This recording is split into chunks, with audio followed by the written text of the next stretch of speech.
आज सूबे बिहार में 2 दर्जन से ज्यादा जिलों में कांग्रेस पार्टी के कार्यकर्ता, यूथ कांग्रेस एनएसवाई के कार्यकर्ता नौकरी के सवाल पे प्रदर्शन कर रहे हैं।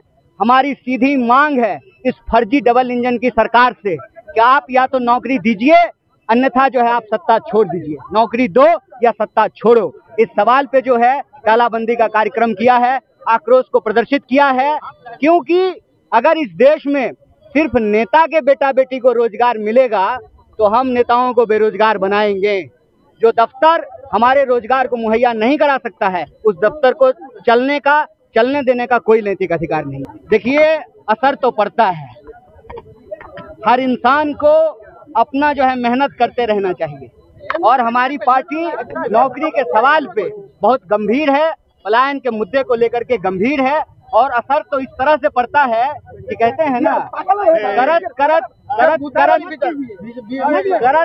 अभ्यास के जरमती होत सुजान, रसरी आवत जात के सिल पर पड़त निशान। या नौकरी के सवाल पर जो तालाबंदी किए हैं, इसका असर पड़ेगा। सरकार को बात सुननी पड़ेगी, नहीं तो जो सरकार आम लोगों का पलायन कर रही है उसका पलायन होगा। गिरिराज सिंह ने कहा कि कांग्रेस ने दूर उनका नौकरी मांगो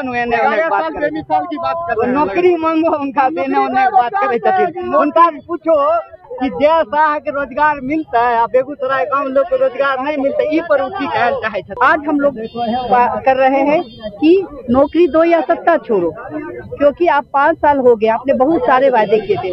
हम लोगों तो जनता की डिमांड पर लगातार आपके बीच में थे, लेकिन आज का धरना प्रदर्शन का मुख्य ये था कि आपने जो वायदे किए, आप एक भी वायदा पूरा नहीं कर पाए। तो इसलिए आपको सत्ता छोड़ दीजिए। मैं नहीं कह रही हूँ, ये बेगूसराय की जनता कह रही है, ये बिहार की जनता कह रही है। नौकरी नहीं दे पाए तो आप सत्ता छोड़ दीजिए। भाजपा के पास क्या काम है? आरोप ही तो लगाना है। काम क्या किया वो पूछिए। कभी नेहरू जी को के ऊपर आरोप लगाती है, कभी राजीव जी के ऊपर आरोप लगाती है, और आज राहुल गांधी जी लगातार देश के लिए जो देश की आवाम के लिए लड़ रहे हैं, भारत जोड़ो यात्रा कर रहे हैं, तो कभी उनके ऊपर आरोप लगाई, लेकिन आज तक कोई भी आरोप सिद्ध नहीं कर पाई। बेगूसराय की जनता जानना चाहती है कि आपने देश के युवाओं को रोजगार देने का वायदा किया था, दे पाए? नहीं दे पाए तो आरोप का है। हम तो पूछ रहे, आपके ने जो वायदा किया था तो उसी को पूछ रहे हैं। चुनाव आ रहा है, उनसे पूछेगी जनता। हम विपक्ष में हमसे नहीं पूछेगी। हम तो विपक्ष में हमारा आवाज उठाना काम है।